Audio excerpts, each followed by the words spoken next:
Jingpule na kita beningkong Samuel kelendong kabakhat pra, kerkhot Henry huduk kendai, bad kelendong kabakhat kendai kerkhot iwe huduk henyo. Kadba kidang yawan lang haba udabit ulawan pai na jing penyap yau Philistia, kikentei kilayan mi na kishnong Israel baro benletan ya usim sol, bad kerwai, bad kasyat, da kekanjari, da kijingruai jingkemen, da kijingput jingtem.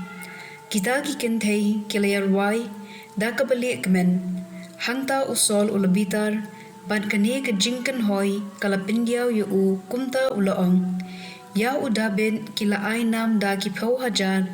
yang apa de kila ainam da ki hajar ayu endang sa shu yu setang benlong siem nadu kata kesengi usol ulapen shongshan ya udabin usol ulaong hau Jonathan ukun jung bad ha kishakri jung baro ba kidei penyap ya udaben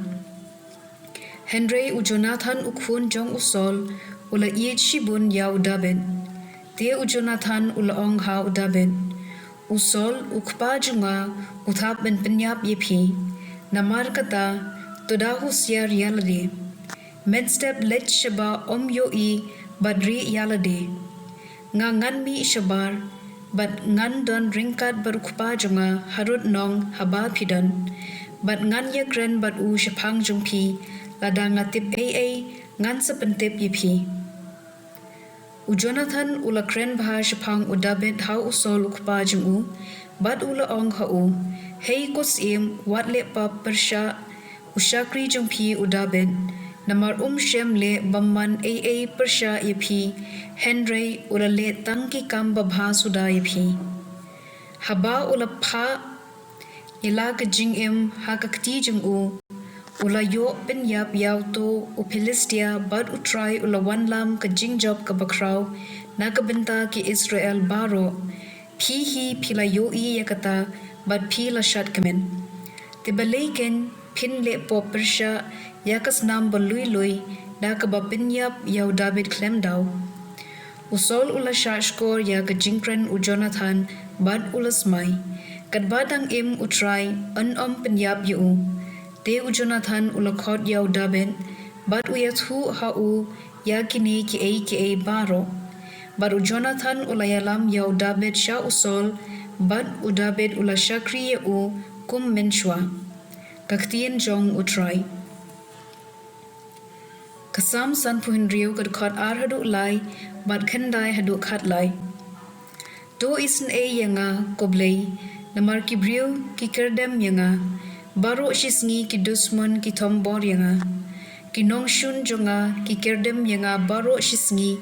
ki adon bun ki bapersha yanga dakabakop sarong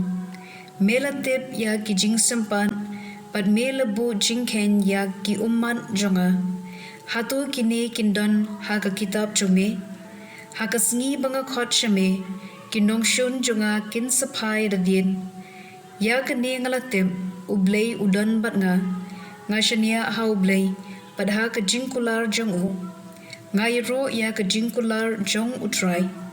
hau Blei ngashania ngan ting ubriu banyam ula banle ayu yanga hoat ngan pendep ko bahalor tam ya ka ba ngalakular pat ngan ya ro yame ko gospel kat kum Markus kelendong kebalai kat khot hen yo hadu khat ar Jisu bad kisen ran jung kilakin ria no shakaduriau Galili bad bun belai ki yabut yu kilawan na Galili na Judea na Jerusalem na kathan Idumia na Shiliang ka Jordan Nadu kithain Tyrus bad Sidon. Une upat bilin ulawan shaw Jisu na marba ulayo sngo yakaba ulale. Hadu kata ubun upan ba Jisu ulapha ya kisenran bad penkre kawe keling yo kipat ba kiyat tingyan yo. Na marba ulapen koit bun kibriu bad baro kibapang kilayatur banyok ta yu kibasyong su kitang shuyo yu kilayadem krup akhmat jungu bad kilakirkan Milong ukhun u Blei, u Jisu ulamaham ting e ya ke mensiam bamman, ban om pen pau yu, ka gospel jong u Troy.